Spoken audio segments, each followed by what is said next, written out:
مولوي امیر خان متقي له خپل ایراني سیال عباس عراقچي سره ټلیفوني خبرو کې ټینګار کړی چې افغان کډوال دې په تدریجي او باعزته ډول له ایران څخه وایستل شي او اسلامي هیوادونه دې د غزې د نسل وژنې د پای ته رسولو لپاره اقدام وکړي.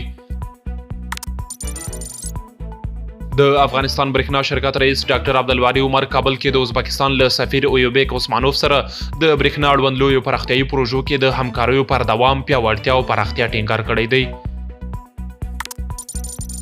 د عامه روغتیا وزارت مسؤلین وايي تیر کال په ټول هیواد کې د روغتیايي خدماتو د پراخېدو لپاره مهم ګامونه اخیستي او زیاتوي چې د 313 ولسوالیو لپاره د عمومي روغتونونو د جوړېدو بودیجه برابره شوې او لومړنۍ چارې پیل شوې دي.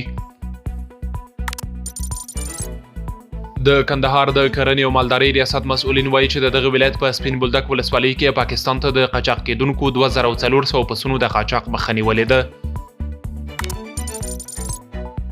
پاکستاني رسنیو راپور ورکړی چې د اسلام آباد او لاهور ترمنځ په چکوال نومي سیمه کې د یوه مسافر وړونکي بس چپه کېدو پیښه کې 9 کسان مړه او 10 نور ټپیان شوي دي.